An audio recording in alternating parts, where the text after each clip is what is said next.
I'll let you know when we're good to go. Okay. I've only ever practiced this, so now the pressure's on. I'll let you know when we're good to go. Oh, Okay. that was actually a repeat of what I'd said earlier. You were hearing the live stream Trent talking to live stream Tara. So, all right. anybody get like this? We are live on YouTube. We're good. Are you all right, George? I was going to say, did anybody get this Zoom update thing? Live stream Tara. So, all right. anybody get like this? Yeah, okay. There's an echo.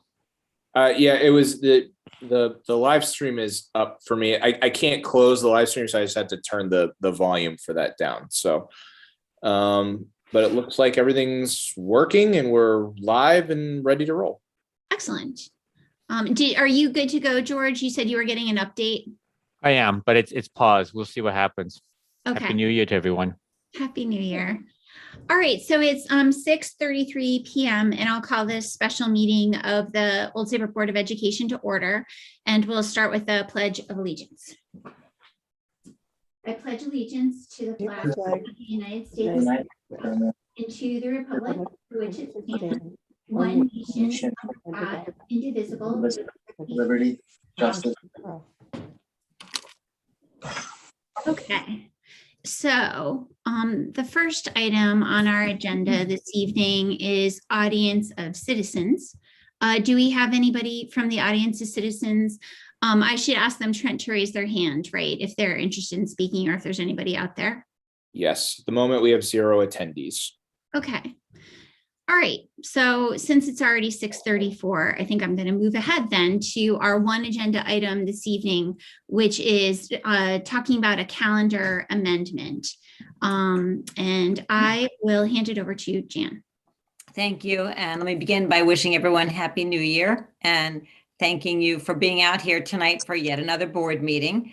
But this will be quick, I hope. And I just want you to know that I'm asking you to consider an amendment to the board calendar. Now, the board calendar, again, for those who are new to the board, is created by a committee of teachers, parents.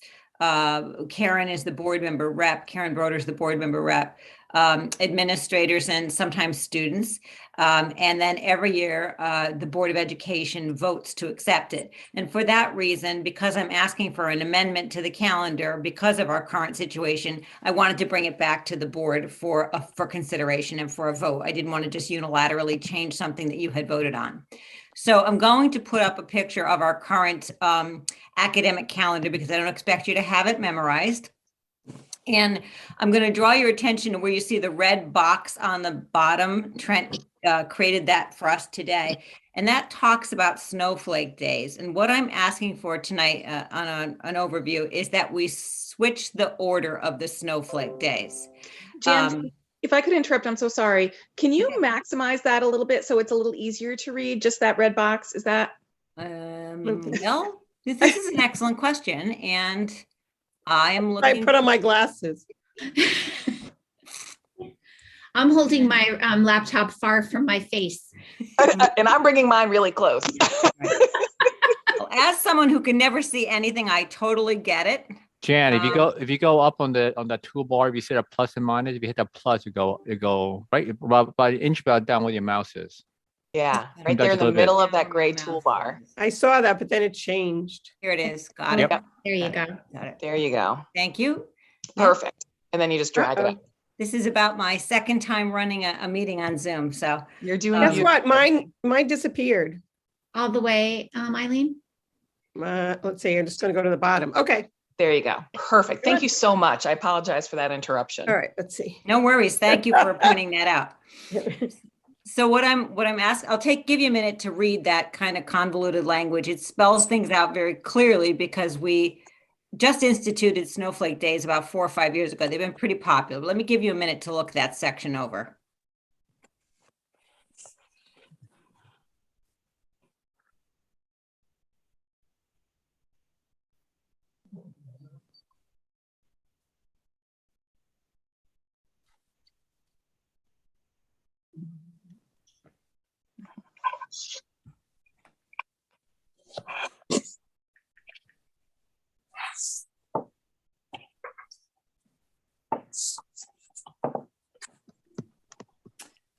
So what I'm asking the board to consider tonight is changing the order of the first and last day. My reason for asking for it is I'd like to give us an opportunity to get a break from each other in the middle of February because of the current situation with COVID. And I'm hoping that I'm not wrong, that COVID will be in a better place in May. So instead of having our first snow day made up on February 23rd, I'm asking for that first snow day to be made up on May 31st. The second snow day would be made up on March 14th, which it is now. And the third snow day made up on February 23rd, if February 23rd still exists when we have the other snow day. So again, my rationale is let's get us separated from each other if we can in the worst part. And as a matter of fact, that's really what most February vacations used to be about. When flu would get really bad at that time of year, you take a full week off. Some people went skiing, but for the most part, we did that because we wanted to separate kids during the worst of the winter colds and flus. So, that's dwindled down over the years. I think that we've felt pretty confident about being able to handle most illnesses well. Not this one so much. So kind of this year would be the time to have a bit of a separation. And that snowflake day is, you can see on the calendar, is adjacent to 2 days that are already off. So the pros would be, obviously, we get an opportunity to separate from each other for a longer period of time in the middle of winter, just a few weeks from now when, things are not so great with COVID, and swap it out for a day in the spring when hopefully things will be much better, which is what everybody's predicting. Of course, the February 23rd day, if we get a ton of snow between here and there, still could end up being a day that we have to make up. The cons would be, we did it in this order originally because we felt it was important to make up days close to when we lost them. That was something that elementary teachers in particular liked. And also, we may end up losing one of these snowflake days because we'll go by it and still have a snow day, which could push the end of the year out. Let me stop right there and see if there are questions. Oh, go ahead, Karina.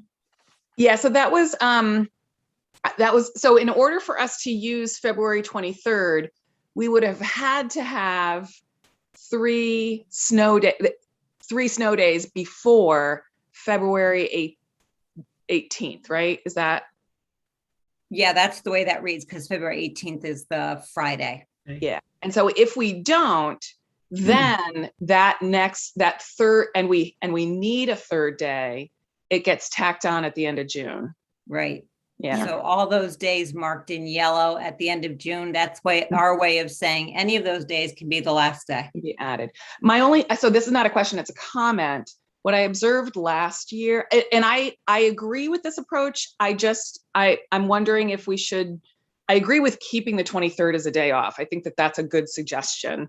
My comment is last year I observed that area schools adjacent to our district, they got out about a week before we did. Mm-hmm. And so that's a consideration that I think even with the 16th being our dismissal day, it'll be still even longer if we tack it on the end. So that would be my comment around if we get a lot of snow and need to use that third day later in the season, then it just pushes it further. Yeah. There are a couple of reasons why other school districts around us get out a little bit earlier. Many of them have these snow days built, and Region 4 certainly does. But we have a few more professional days than some of the school districts around us. And we have some funny things that have existed in our district for a long time, like getting a full day off before Thanksgiving. Some districts do not do anything with Columbus Day anymore.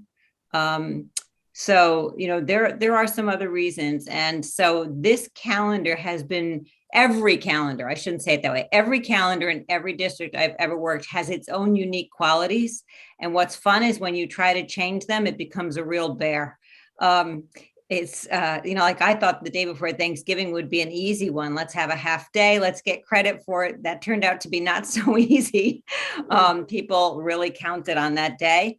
That's the only thing I can suggest that I have seen as a pattern in Saybrook's calendar to make us get out a little bit later than others, because some of the districts around us have a full week in February, but they still manage to get out a little bit earlier. It's weird. Yep, Jan, the other thing I was going to say that I don't know if we'll ever get to 3 snow days, but the cancel day to be made up May 31st, isn't that Memorial Day? The The 30th. day after. Yeah, day after. Oh, it's the day after, okay. You can see right there, Monday, the 30th is off, and this would be tacked on to Memorial Day. Is there any, because I just can't, I know that you've thought this out. What if instead of just fully reversing it, it just shifted by a day? That like we retain the 23rd as an off day, and then the first next snow day, instead of taking it on the 31st, we take it on the 14th. Is there any difference doing it that way? I was just thinking that I figured we would be completely out of the woods by May 31st. Okay, yeah, that makes sense. I might not be right about that. I'm just listening to the medical. I don't think there is an exit to these woods. So, Into the woods. Right. so Jan, I had a question for you. So if I understand this correctly, if we get a snow day on Friday this week, which we may, who knows? Mhm. So we would lose the 31st. Is that correct? Right. Got it. Okay. The next snow day, we would lose the 14th of March if it's before the 14th of March. And then I suppose we'd still be looking at the 23rd if we have more snow, 3 snow days between here and February 23rd. And if that happens, then the gods are just not being kind to us. Yeah. Go ahead, Steve. I see you have a question. Do we need to make a motion to approve this request for change, or how do we move Yep. forward?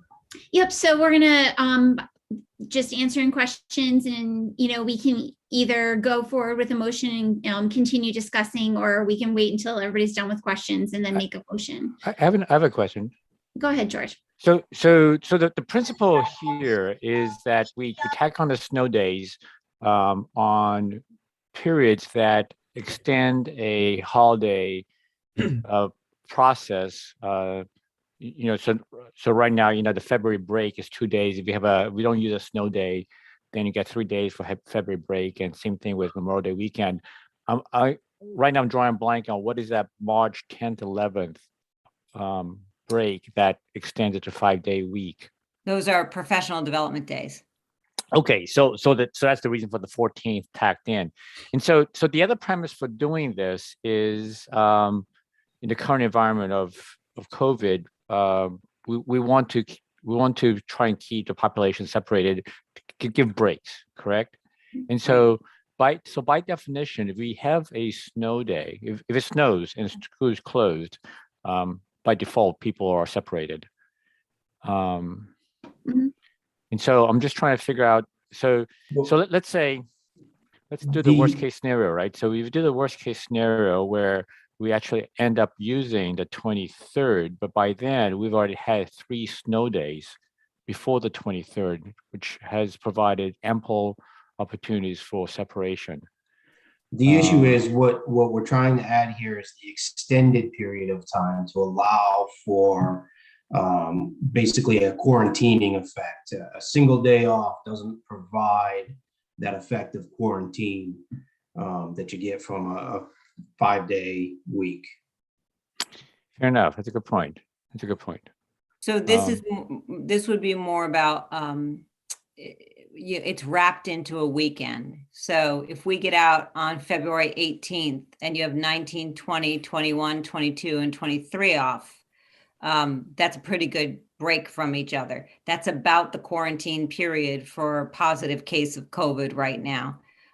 It also will give us an opportunity to do some of that additional cleaning that we've been doing this year, that we have often done during a heavy flu season too. Right. And that makes a lot of sense. Yeah. So I mean, this process of basically moving the first snow day needed all the way to May makes perfect sense. We'll have some frustration. Every time you change a calendar, people will be frustrated and they'll say, we had plans and we understand that. But this is sort of an unusual year. And so to me, it feels worth it to try to get that 5-day break. I'm not sure how disruptive this would be, right? Because the May 31st snow day is so far out, Mm. right? So Well, certainly the more, it gives people more time to change their, make changes to their plans. I think it kind of it gives the people who are planning on being off on the 23rd, a break too, if they had plans, as opposed to having to come back into school. Other questions or comments, or are we ready to make a motion on this? I'll make a motion to accept the proposed changes by Superintendent Peruccio. Awesome. Thank you, Steve. Do we have a second for that motion? Second. Thank you. All in favor, aye, or show of hands? Aye. Aye. Any opposed? I don't think so. Any abstentions? I don't think so. Sorry, I had to scroll back and forth. All No, right. I had to smile when we talk about its abstention. Abstentions. We just talked about abstentions. Excellent. So moved. Well, that was easy and painless. And I thank you, Jan, for the explanation. All right. So to wrap this meeting up, we've got a budget and fiscal meeting on the 11th at 6 p.m. ahead of our Board of Education meeting, which is January 11th at 7 p.m. Those are both remote meetings. And with that, I would like Jan, so Terry, I just wanted to just sort of give you a heads up that that Trent just sent out an update with the budget fiscal is going to start at 5:30 instead of 6. Oh, okay. Thank you so much, George. Right. Thanks. Because usually this is the meeting, the budget fiscal meeting with Jana and Julie presents their slide deck, and Right, it takes usually it takes longer, right? Yep. Thank you, George. Corinne, did you have a comment? I do. I just have a question about, my hand is not lowering, sorry. Communication of the calendar. So it's important now, of course, to communicate these changes to parents, et cetera. And I imagine, Jan, that you have that plan already developed or in place to do that. Good. Okay. Yep. Tomorrow morning, it'll go out. Good. Thanks. All right. Thanks. Good question, Karina. All right. With that, then I'd like a motion to adjourn. Make a motion to adjourn. Yes, Steve, and second, it looked like I got Eileen second. All in favor? Aye. Aye. Aye. Aye. Thank you all so much. And Trent, this was a good practice run on our new Zoom platform. Well done, Trent. Thank you so much. And nice training video. Awesome. Oh, good. I'm glad that Watched that was myself. helpful. Very So, good. excellent. That Very was good. great. Thank Excellent. you, Well, I'll see everyone. guys all next week. Take care. Stay Thank you. healthy. We might have Bye. a snow day. We'll see. Bye-bye. Let's hope not. I love them. Good night.